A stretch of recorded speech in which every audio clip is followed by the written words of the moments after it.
Good morning students, this is our chapter kinetic theory of gases. आज अपन इसको continue कर रहे हैं। पिछली क्लास तक आपने क्या क्या सीख लिया था? पिछली क्लास तक आपने काइनेटिक थ्योरी ऑफ गैसेस का एक बेसिक इंट्रोडक्शन पता कर लिया था। फिर आपने काइनेटिक थ्योरी ऑफ गैसेस में क्या क्या बातें कही गई है इस थ्योरी के अंदर, वो आपने पता करी थी। क्या क्या बातें कही गई है, जितनी भी गैसेज होती है वो मॉलिक्यूल्स से मिलकर बनी हुई होती है, ऐसा पता करा था आपने, ऐसा सीखा था आपने। मॉलिक्यूल्स रिजिड होते हैं, साइज ऑफ मॉलिक्यूल नेग्लिजिबल होती है as compare to distance between them,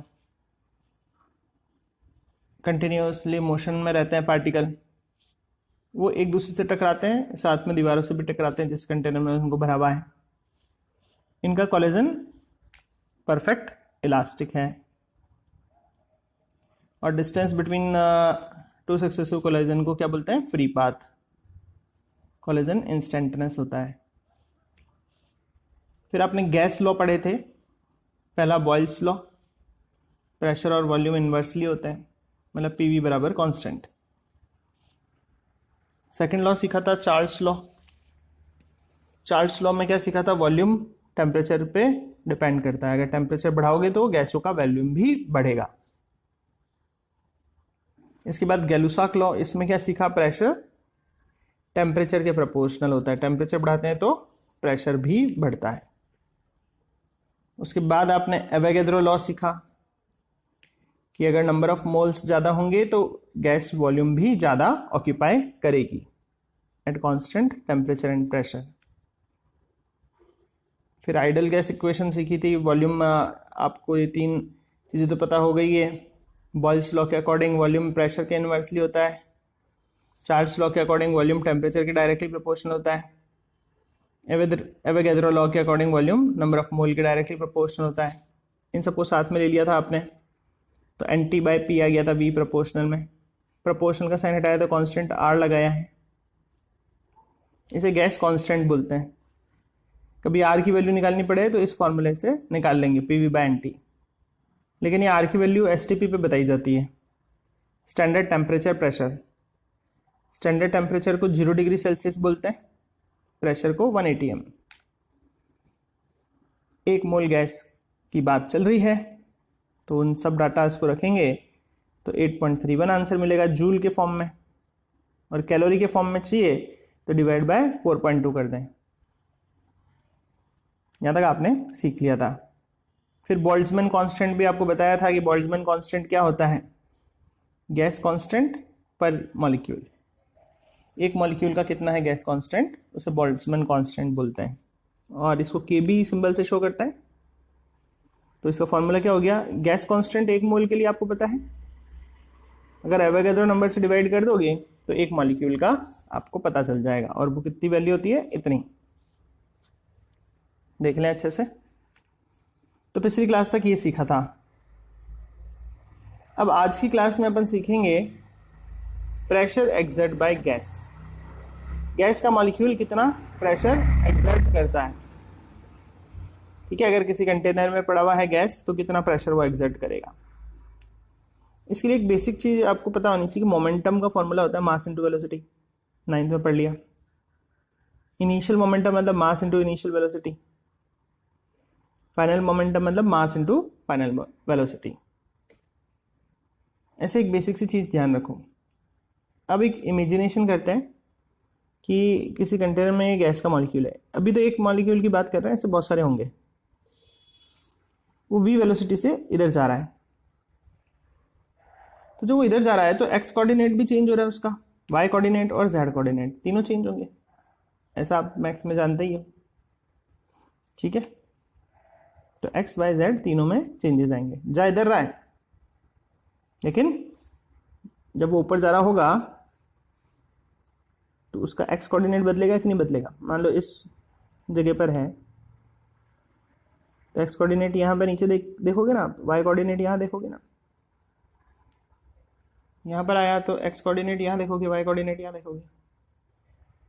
ऐसे ही देखते हो ना मैथ्स में।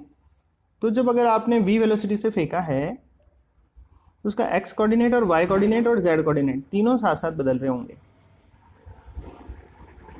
ठीक है ना। मतलब अगर v वेलोसिटी से फेंका है तो x एक्सिस में किस वेलोसिटी से बढ़ रहा है, y में और z में, सब एक्सिस में कोई ना कोई वेलोसिटी होगी उसकी। जैसे एक बॉल को आप फेंकते हो, इस तरह से फेंकते हो, ये ऊपर जाती है फिर नीचे आती है, ठीक है। तो ये दो बातें हो रही है इसमें, एक तो ये हॉरिजॉन्टल डिस्टेंस भी चल रही है और ये वर्टिकल डिस्टेंस भी तो चली कोई ना कोई वेलोसिटी से। तो हॉरिजॉन्टल मतलब आगे भी बढ़ रही है बॉल और ऊपर भी जा रही है, तो दो हो गए ना वेलोसिटी के पार्ट, कि ऊपर किस वेलोसिटी से जा रही है और आगे किस वेलोसिटी से बढ़ रही है। ऐसा आपको समझना है। ये मत सोचो कि इधर फेंका है तो खाली वेलोसिटी इधर ही है, वो एक्स एक्सिस में बढ़ने की वेलोसिटी अलग होगी, वाई में अलग होगी, जेड में अलग होगी। तो इधर तीन कंपोनेंट, ऐसे वेक्टर में सीखा था आपने, तीन कंपोनेंट इसके बना दिए, एक्स वाई जेड। वापस एक बार वापस देखो, मान लो ये गैस का मॉलिक्यूल है, इसको वी वेलोसिटी से फेंका, ठीक है। अभी जाके दीवार से टकरा रहा है। अब क्या होगा, दीवार से टकराएगा तो दीवार पे क्या लगाएगा, प्रेशर लगाएगा, है ना। अच्छा एक चीज और ध्यान रखें कि इसकी पूरी लेंथ L है और यहां से यहां तक गैस मॉलिक्यूल को पहुंचने में समय लगा T, ऐसा मान लें। चलो अब अपन प्रेशर का डेरिवेशन करने जा रहे थे, है ना। एक मॉलिक्यूल का प्रेशर निकाल लेते हैं, फिर बहुत सारों का निकाल लेंगे। तो प्रेशर का फॉर्मूला होता है फोर्स अपॉन एरिया। पहले एक्स की बात कर लेते हैं खाली। और नाइन्थ में आपने ये भी पढ़ा है कि फोर्स होता है change in momentum upon time, ठीक है। अब जब ये जा रहा था तो इसका मोमेंटम था mvx इनिशियल, और टकरा के वापस आ रहा है तो इसको माइनस mvx बोल देंगे फाइनल मोमेंटम को। तो चेंज इन मोमेंटम का क्या फॉर्मूला है, फाइनल मतलब minus mvx minus initial momentum मतलब mvx। देख लो अच्छे से चेंज इन मोमेंटम कैसे लिखा। फाइनल मोमेंटम भाई इस दीवार से टकरा रहा था तो इनिशियल मोमेंटम हो जाएगा mvx, और टकरा के वापस आ रहा है तो final momentum minus mvx, opposite direction में आ रहा है ना इसलिए। तो चेंज इन मोमेंटम क्या हो गया, फाइनल माइनस इनिशियल। तो ये अपने पास रिजल्ट आ गया है, ठीक है। देख लें एक बार इसको अच्छे से, ध्यान से देखें। प्रेशर का फॉर्मूला लिखा है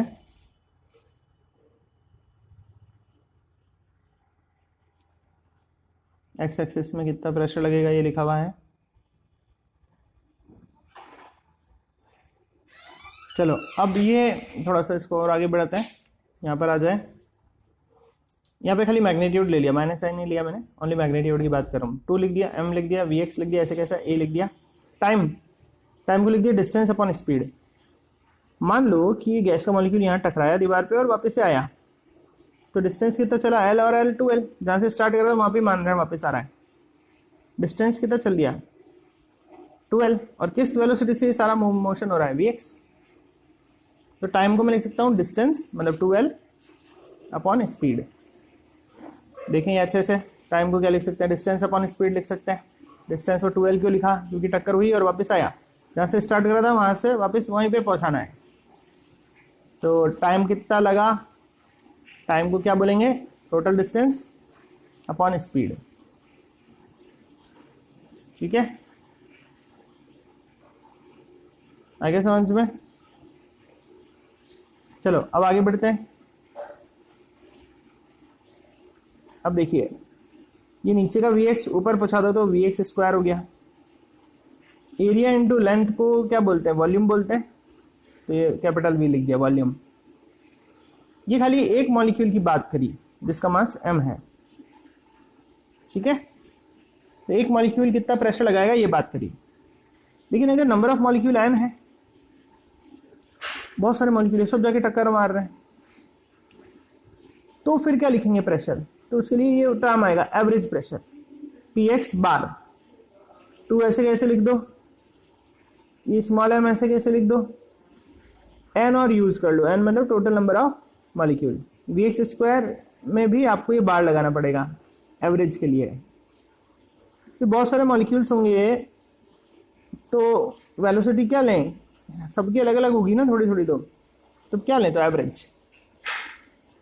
अच्छा, अब ये स्मॉल m एक पार्टिकल का मास था और total number of particle n है, तो अगर इन दोनों को मल्टीप्लाई कर दें तो ये आ जाएगा अपने पास, क्या आ जाएगा, टोटल मास। इसको कैपिटल M से यहाँ पे शो कर रखा है। मैथमेटिकली एक बार फिर से देख लें, क्या बोला मैंने, प्रेशर का फॉर्मूला लिखा, टाइम की जगह डिस्टेंस अपॉन स्पीड लिख दिया, Vx ऊपर चले गया, Vx स्क्वायर हो गया। अब अगर बार लगा दूं तो मतलब बहुत सारे पार्टिकल की बात कर रहा हूं, तो सबकी वेलोसिटी को भी एवरेज लेना पड़ेगा। यहां तक बैठा होगा। अब एक पार्टिकल का मास इनटू टोटल पार्टिकल, इसे बोलते हैं टोटल मास, तो कैपिटल M लिख दिया। ठीक है, इस 2 से ये 2 कैंसिल हो जाएगा, तो ये अपने पास पता चल गया कि एवरेज प्रेशर एक्स एक्सिस में इतना लगेगा। देख लो अच्छे से, कहीं भी दिक्कत हो मैसेज कर दो, व्हाट्सएप कर दो।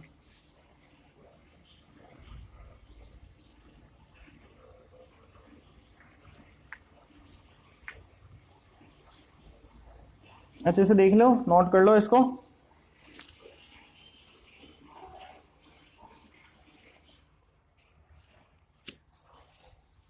चलिए अब आगे बढ़ते हैं।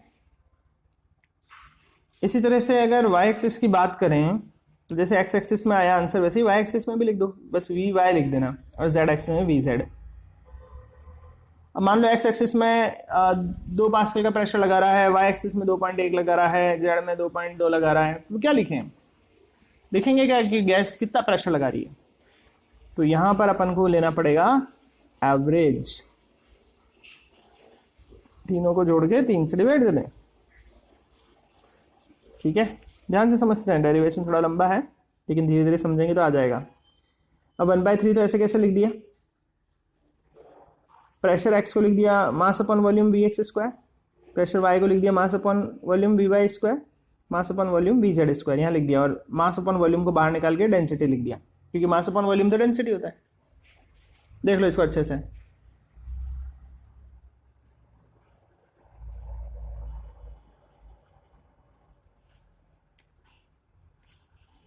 चलो देख लिया होगा।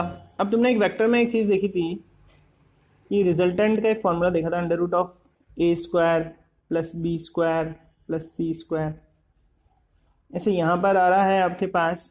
अच्छा, और अगर इसका स्क्वायर कर दें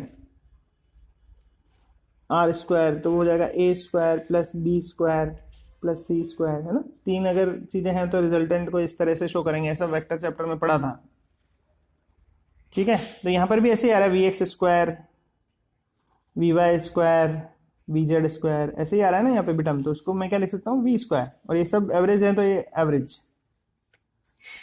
तो देखो मैंने क्या करा, इस Vx square Vy square Vz square को लिख दिया क्या, V स्क्वायर, और एवरेज था तो एवरेज और लगा दिया। ठीक है, देख लीजिए वापस।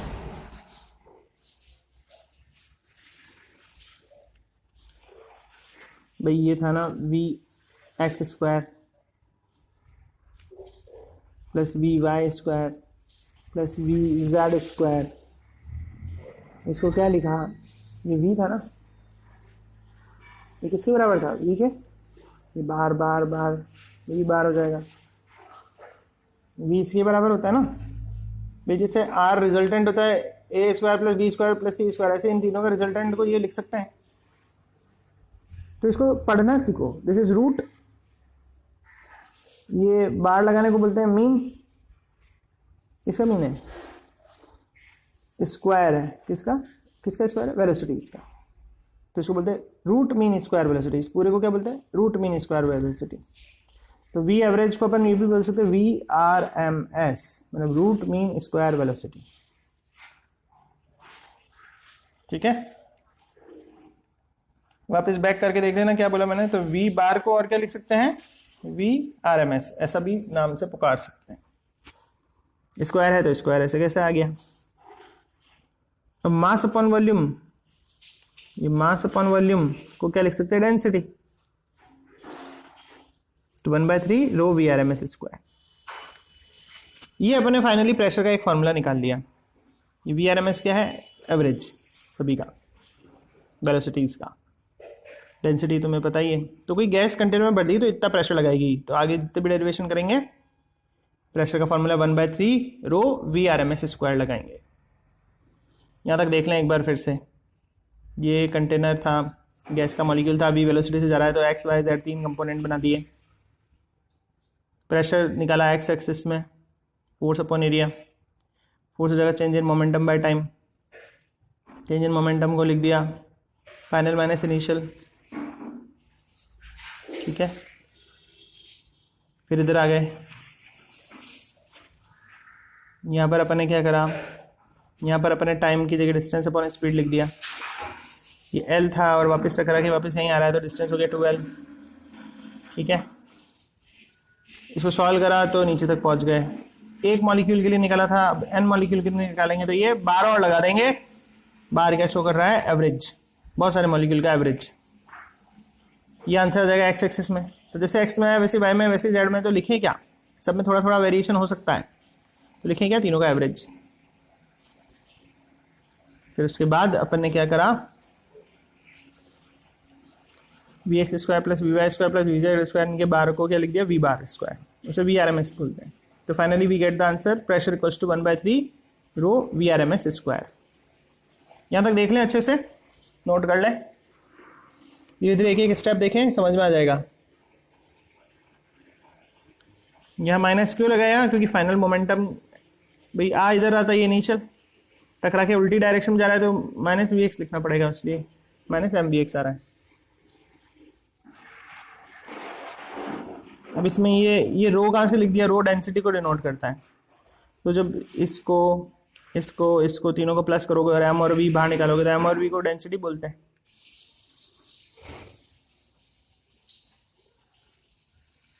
देख लीजिए अच्छे से।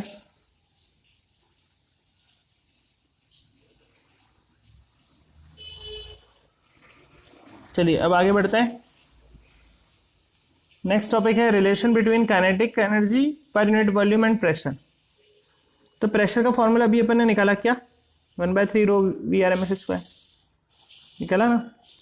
इसमें रो का मतलब मास अपॉन वॉल्यूम। ठीक है,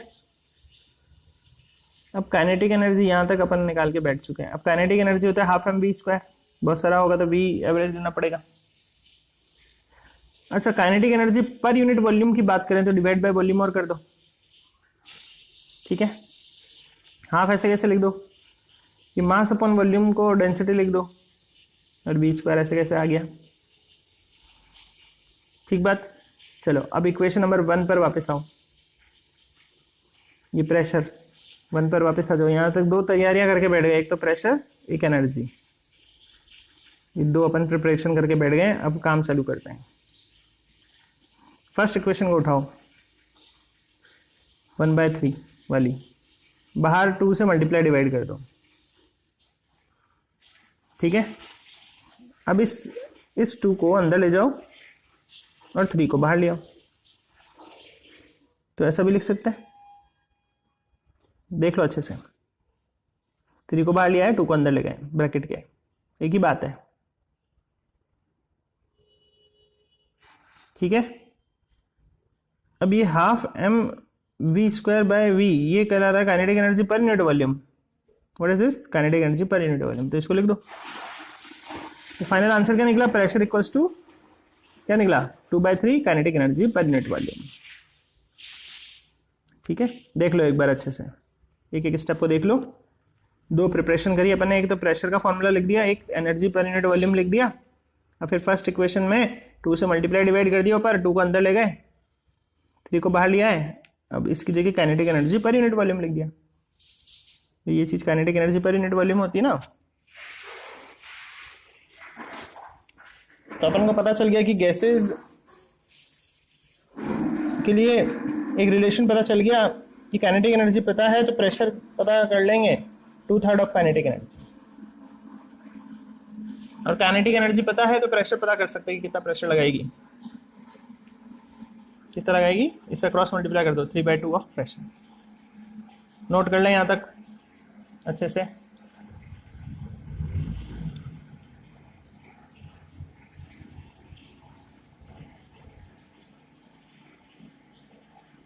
चलिए अब आगे बढ़ रहे हैं।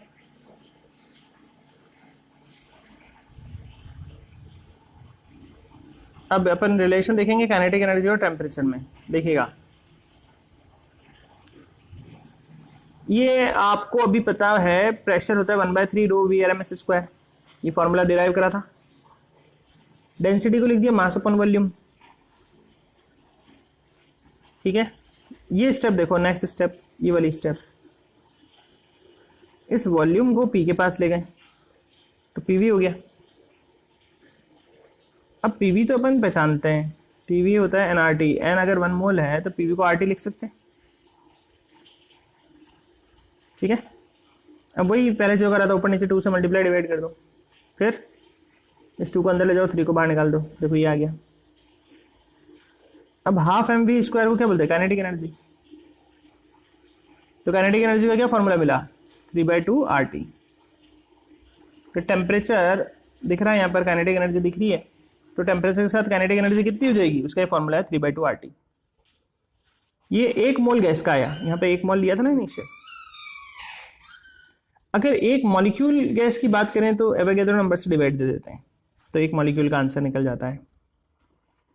ठीक है, अब R/n को तो तुमने अभी पढ़ा था, बोल्ट्जमैन कांस्टेंट बोलते हैं।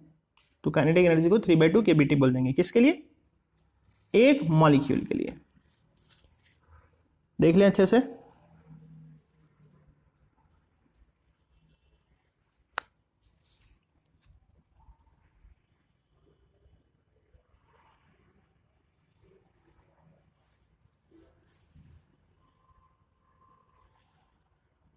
एक एक स्टेप ध्यान से देखें। नहीं समझ में आए तो व्हाट्सएप कर दें, मैसेज कर दें मुझे, वापस समझा देंगे। लेकिन इतना कुछ विशेष है नहीं, आप थोड़ा सा दिमाग लगाएंगे, थोड़ा सा ध्यान से देखेंगे एक एक स्टेप, तो समझ में आ जाएगी।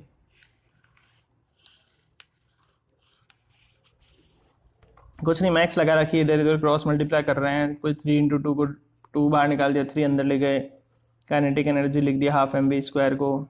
इतनी सी तो बात कर रहे हैं। एक मोल का आंसर आया, मॉलिक्यूल का निकालने के लिए, एक मॉलिक्यूल का निकालने के लिए एवोगैड्रो नंबर से मल्टीप्लाई कर देते हैं। ठीक है, चलिए अब आगे बढ़ रहे हैं। अब अपन प्रूव करेंगे एक बात। क्या प्रूव करेंगे, कि 0 केल्विन टेम्परेचर पर गैसेस का मोशन स्टॉप हो जाता है। देखना, 0 केल्विन टेम्परेचर कर देना, गैसेस मोशन करना ही बंद कर दें। इस चीज को प्रूव करके देखते हैं। देखिए, प्रेशर का फॉर्मूला 1/3 ρ/V/m²। देखो वो कितना इंपॉर्टेंट आ रहा है फॉर्मूला, इतने सारे डेरिवेशन हो रहे हैं। डेंसिटी को लिख दिया मास अपन वॉल्यूम। ठीक है, अब क्या करें, इसके बाद क्या करना चाहिए देखें। अब इसके बाद देखिएगा ध्यान से, ये P को V को P के पास ले गए तो PV हो गया, PV को RT लिख दिया, तो RT किसके बराबर हो गया, 1/3 mV/m² या V⁻² की बात है। तो V⁻² किसके बराबर हो गया, 3 को ऊपर ले जाओ, m को नीचे ले जाओ, तो मैक्स के अकॉर्डिंग ये इधर उधर क्रॉस मल्टीप्लाई करके ये पता चला। या V⁻ किसके बराबर हो गया, √3 RT/m। इसको VRMS भी बोलते हैं। ये आ गया। तो ये एवरेज वेलोसिटी किस पर डिपेंड कर रही है, देखो ये T के रूट पर, बाकी तो सब कांस्टेंट है।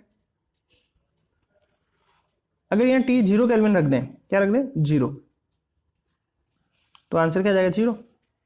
मतलब वेलोसिटी कितनी हो जाएगी, 0। वेलोसिटी 0 मतलब मॉलिक्यूलर मोशन नहीं हो रहा। ये प्रूव कर दिया अपन ने। देखो एक बार ध्यान से, एक एक स्टेप अच्छे से देखना।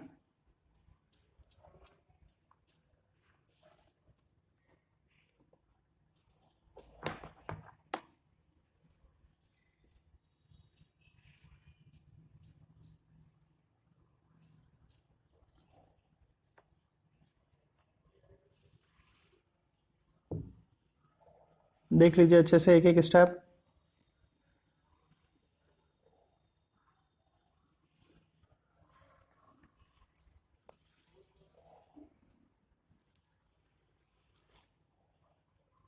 तो अपन ने सीख लिया कि अगर टेम्परेचर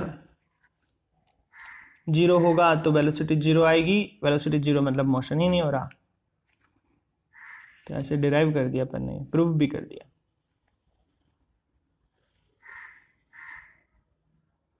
चलिए अब नेक्स्ट है डिग्री ऑफ फ्रीडम।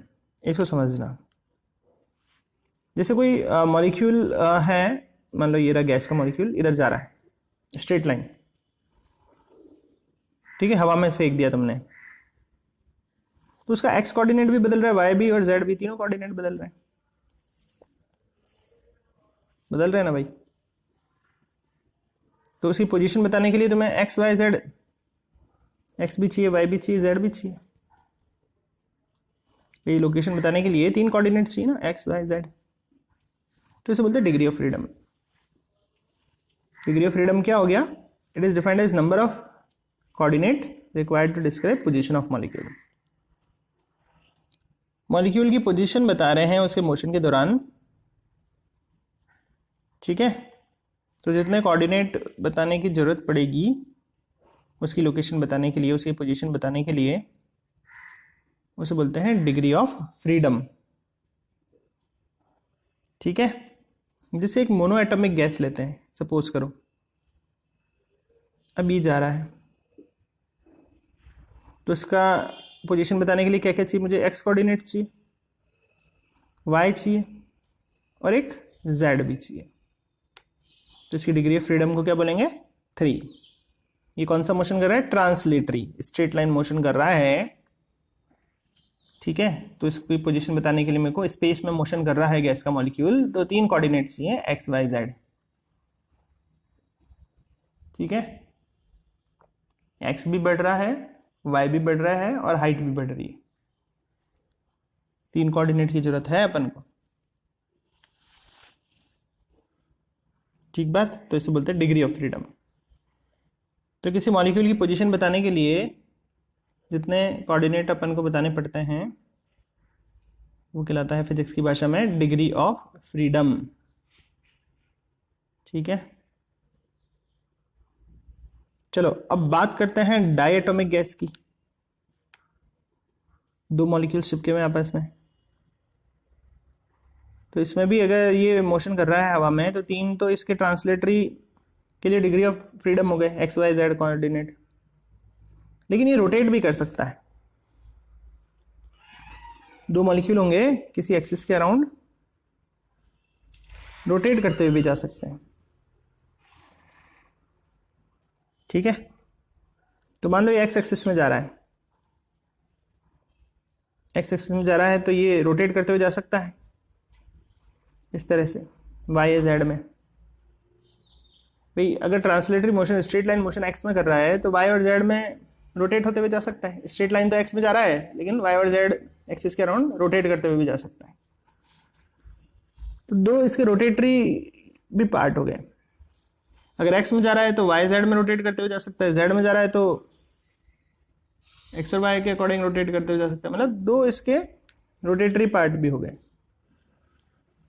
तो टोटल इसके कितने बोलेंगे? डिग्री ऑफ फ्रीडम 5, ठीक है। चलो अब ट्राइएटॉमिक गैस देखते हैं। इसको फेंक दिया अपन ने, या फिर ये मोशन कर रहा है किसी स्पेस में, तो 3 तो ट्रांसलेटरी हो गए, एक्स वाई जेड कोऑर्डिनेट बता दिए, और 3 इसके रोटेटरी कोऑर्डिनेट भी होंगे, ठीक है। तो टोटल डिग्री ऑफ फ्रीडम कितने हो गए इसके? 6। अच्छे से देख लें, कुछ भी डाउट आए आप मुझे मैसेज कर दें, व्हाट्सएप कर दीजिए, कहीं भी कोई भी दिक्कत लगे तो।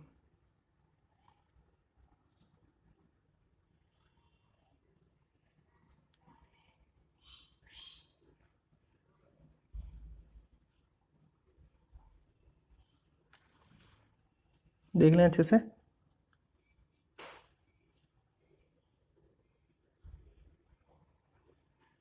चलिए अब है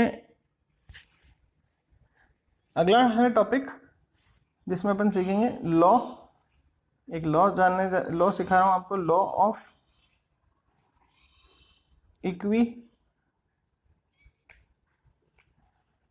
ऑफ इक्विपार्टीशन ऑफ एनर्जी। जैसे अभी अपन ने सीखा था कि 3/2 RT आती थी काइनेटिक एनर्जी। अब ये जब मोशन कर रहा है तो एक्स वाई जेड तीनों कोऑर्डिनेट में कुछ ना कुछ चेंजेस आ रहे हैं। टोटल एनर्जी 3/2 RT है। ठीक बात। तो law of equipartition of energy बोलता है कि हर डिग्री ऑफ फ्रीडम में इक्वल एनर्जी रहती है। मतलब एक्स एक्सिस में जा रहा है तो उसमें कुछ एनर्जी होगी, वाई में जाने के लिए कुछ एनर्जी होगी, जेड में जाने के लिए कुछ एनर्जी होगी। टोटल तो 3/2 RT है। तो मतलब हर डिग्री ऑफ फ्रीडम में इस हिसाब से कितनी हो गई, हाफ RT होगी भाई। एक कोऑर्डिनेट में हाफ RT, दूसरे कोऑर्डिनेट में वाई है हाफ RT, तीसरे कोऑर्डिनेट में भी Y half RT। Total 3/2 RT3 ऐसा अपन ने सीखा था। देखो कहाँ सीखा था, पीछे चलते हैं वापस से। ये रहा। किसी गैस की टोटल काइनेटिक एनर्जी कितनी होती है, 3/2 RT। तो हर कोऑर्डिनेट में बराबर बराबर रहती है मोशन करने के लिए। तो हर डिग्री ऑफ फ्रीडम में कितनी हो जाएगी इस हिसाब से, हाफ RT। टोटल 3/2 RT है तो हर डिग्री ऑफ फ्रीडम में कितनी होगी, हाफ RT। ठीक है। तो ये है law of equipartition of energy. Her degree of freedom में हाफ RT एनर्जी होती है।